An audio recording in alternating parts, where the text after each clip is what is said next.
আমার খুব মায়া হয় যে আসলে তারাও হয়তো কোনো প্রেসারে পড়ে ছাত্রদের উপরে হামলা করছে। তো আছে এই বুলেটটা আমার কানের ভিতরে এখনো ঢুকে আছে। গুলিস্তানের 0 পয়েন্টে কেন অবস্থান করছো?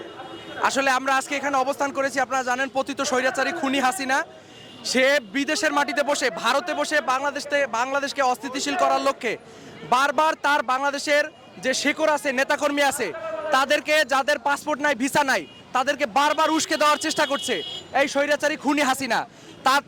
তাদের আজকে এখানে শহীদ নূর হোসেন দিবস উপলক্ষে তাদের এখানে জড়ো হওয়ার কথা।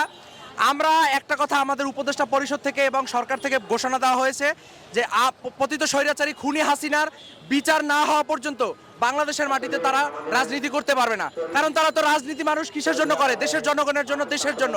তারা দেশের মানুষকে হত্যা করে আবার রাজনীতিতে আসতে চায়। আমরা সেটা কোনোভাবেই হতে দিব না। এই জন্য আমরা শান্তিপূর্ণ অবস্থান আজকে এখানে কর্মসূচি পালন করছি। তোমাদের এই কর্মসূচির পিছনে কোন স্মৃতি আছে যেটার কারণে তোমরা বারবার এখানে ছুটে আসো? আমাদের ওই স্মৃতিগুলো একটু বলবো। একটা পুলিশ, আমি যদি নির্দিষ্টভাবে বলতে চাই, একটা পুলিশ 13 নম্বর থেকে 10 নম্বরের এদিকে আসার চেষ্টা করে। আপনার বাইক সহযোগে সে একটা দাড়িওয়ালা পুলিশ ছিল, বয়স্ক। সে বুঝতে পারছিল না যে মিরপুরে কি হচ্ছে। আমি মিরপুর 10-এর পানির ট্যাঙ্কির সামনে অবস্থান করছি শান্তিপূর্ণভাবে, তখন সে আসে এবং কিছু আপনার বিক্ষুব্ধ ছাত্র জনতা পুলিশ দেখে তাদের যে মনের ক্ষোভ, পুলিশের প্রতি তাদের যে একটা ক্ষোভ, সেই ক্ষোভ ঝাড়তে গিয়ে তার উপরে হামলা চালায়। ঠিক আছে, হামলা চালানোর পরে এক পর্যায়ে আমি যখন এটা দেখি, আমার খুব মায়া হয় যে আসলে তারাও হয়তো কোনো প্রেসারে পড়ে ছাত্রদের উপরে হামলা করছে। আমি রাস্তার উপাস থেকে দৌড়ে এপাশে এসে পুলিশটাকে জড়ায় ধরি। আমার পিছনে 10-12টা বড় বড় লাঠি দিয়ে বাড়ি মারা হয়। ঠিক আছে, সেই পুলিশটাকে আমি সর্বোচ্চভাবে আমার শক্তি দিয়ে বল প্রয়োগ করে বাঁচানোর চেষ্টা করি।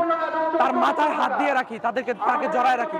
তাকে অনেকগুলো ইট মাথায় মারা হয়েছিল, মাথা ফেটে গেছে, এবং তাকে সব শেষ আমি বাঁচাইতে সক্ষম হই।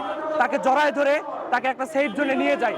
দেখেন, যখনই তাকে সেফ জোনে নিয়ে যাচ্ছি, তখন সামনে থেকে আমার ছাত্রলীগ আমার উপরে হামলা করে, ইট পাটকেল নিক্ষেপ করে। তারপরেও 2-1টা ইট আমার পিঠে এসে পড়ে। আমি তাকে আপনার একটা গল্লিতে দিয়ে আসি। সে প্রাণে বেঁচে যায়, না হলে ওই দিন হয়তো তার মৃত্যু হতে পারত। এই ছিল আমার কাছে জুলাই অভ্যুত্থানের একটা জলজ্যান্ত একটা স্মৃতি। এই স্মৃতিটা আমি কখনো ভুলতে পারবো না। এবং 18 জুলাই প্রথম যখন আমি রিক্সা থেকে নামি, তখন এই ছাত্রলীগ এবং পুলিশের গুলির সম্মুখীনে আপনারা দেখেন আমার কানে এখনো সেই বুলেটটা বিদ্ধ আছে। এই বুলেটটা আমার কানের ভিতরে এখনো ঢুকে আছে, আমি এখনো বের করি নাই। এই বুলেটটা আমি স্মৃতি হিসেবে রেখে দিয়েছি যে স্বৈরাচারী ফ্যাসিস্ট হাসিনা, আমার যাতে পরবর্তী প্রজন্মকে জানাতে পারি যে বাংলাদেশে পৃথিবীতে পুরুষ ফ্যাসিস্ট অনেক ছিল, স্বৈরাচার অনেক ছিল।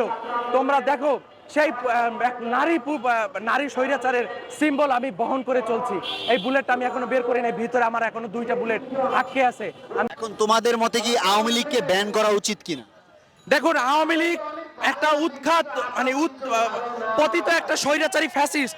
সে বাংলাদেশে আর রাজনীতি করার অধিকার রাখে না। বাংলাদেশের মানুষ 5ই আগস্ট প্রমাণ করেছে এক দফা দিয়ে যে আওয়ামী লীগের রাজনীতি, আমাদের যে দফাগুলো ছিল তার দফার ভিতরে ছিল কি নতুন রাজনৈতিক বন্দোবস্ত এবং নতুন স্বৈরাচার, নতুন বাংলাদেশ বিনির্মাণে যে যা কিছু করা দরকার আমরা করব।